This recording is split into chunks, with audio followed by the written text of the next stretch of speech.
वंदे मातरम दोस्तों, आप सभी का आपके अपने यूट्यूब चैनल युवान एकेडमी पे आपका स्वागत है। आज हम क्लास 8 का जो है हाफ ईयरली एग्ज़ाम जो होने वाला है 21 तारीख को, उसका हम हिंदी का क्वेश्चन डिस्कस करने वाले हैं। सबसे पहले इसमें ऊपर में देख लीजिए क्या सब भरना है। यहाँ पे छात्र छात्रा का नाम होगा, जो आपका नाम है वो लिखेंगे। वर्ग क्रमांक की जगह आपका जो क्रमांक है वो लिखिएगा।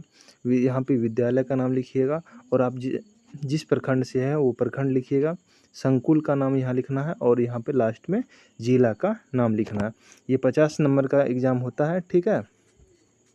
इसमें देखिए पहला क्वेश्चन आपको सही गलत है। निम्नलिखित में सही कथन के सामने सही का और गलत के सामने गलत का चिन्ह आपको लगाना है।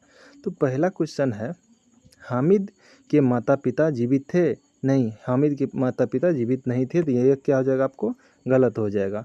दूसरा क्वेश्चन है, काम करने की जगह बात करना चाहिए? बिल्कुल नहीं, काम करने की जगह बात नहीं करनी चाहिए, तो ये भी क्या गलत है, तो गलत का चिन्ह लगाएंगे।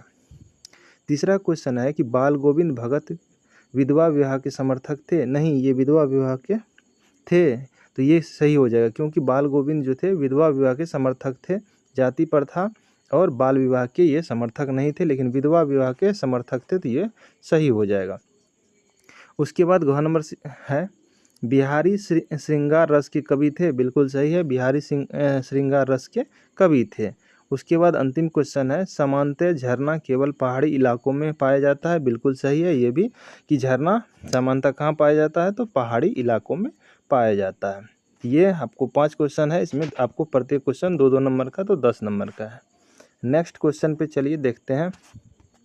पहला क्वेश्चन है, यह रिक्त स्थानों की पूर्ति करना है आपको। तो यहाँ देखिए, अशोक डैश का सम्राट था, तो अशोक जो था ये कहाँ का सम्राट था? कलिंग का, तो ऑप्शन इसमें खाली जगह क्या हो जाएगा? कलिंग। उसके बाद है, सिरचन को लोग डैश समझते थे, तो सिरचन को लोग क्या समझते थे? तो बेगार, तो यहाँ हो जाएगा आपको बेगार। उसके बाद है, हुंडरू डैश है, तो हुंडरू एक क्या है? जलप्रपात है, तो यहाँ क्या हो जाएगा? जलप्रपात। नेक्स्ट क्वेश्चन पे चलते हैं। कर्मवीर चिलचिलाती धूप को डैश बना देते हैं, तो कर्मवीर जो है चिलचिलाती धूप को क्या बना देती है? तो चांदनी बना देती है। उसके बाद लास्ट क्वेश्चन है कि बाल गोविंद भगत डैश थे, तो बाल गोविंद भगत क्या थे? गृहस्थ थे, तो यहाँ क्या हो जाएगा? गृहस्थ। 2 नंबर हो गया। अब तीसरा नंबर क्वेश्चन है आपको मिलान करने वाला। तो यहाँ है अमीना, तो अमीना कौन थी? हामिद की बूढ़ी दादी थी, तो क्या हो जाएगा? क का बी। उसके बाद ठेस, ठेस कहानी के लेखक कौन है? तो फणीश्वर नाथ रेणु है, तो ठेस का क्या हो जाएगा? ए नंबर। उससे के बाद है पुत्रवधू, पुत्रवधू किसको कहते हैं? पुत्र की पत्नी को पुत्रवधू कहते हैं, तो इसका क्या हो जाएगा? डी हो जाएगा। उद्धरण चिन्ह का चिन्ह क्या होता है? यहाँ पे सी में जो चिन्ह दिया हुआ ये उद्धरण का चिन्ह होता है। उसके बाद है उद्गम स्थल, तो उद्गम स्थल क्या किसको कहते हैं? जहाँ से नदी निकलती है उसको हम उद्गम स्थल कहते हैं। जैसे आप मिलान कर दीजिएगा, ठीक है। नेक्स्ट क्वेश्चन पे चलते हैं।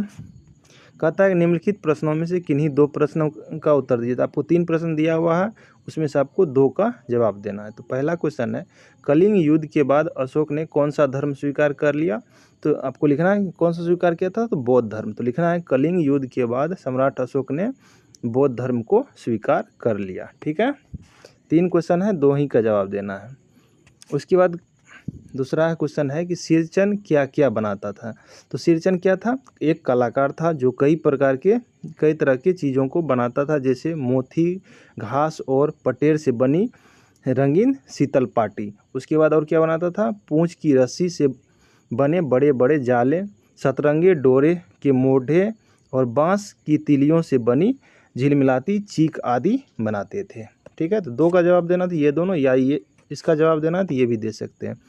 ज़रूरतमंदों की मदद किस प्रकार की जाती है? तो ज़रूरतमंदों की मदद कई तरीक़ों से की जाती है, जैसे आर्थिक सहायता आप दे सकते हैं, या भोजन और पानी उपलब्ध करा सकते हैं ज़रूरतमंद को, या कपड़ा दान कर सकते हैं, या शिक्षा दान कर सकते हैं, और बहुत सारा मदद कर सकते हैं, ठीक है। तो इतना आप लिख दीजिएगा।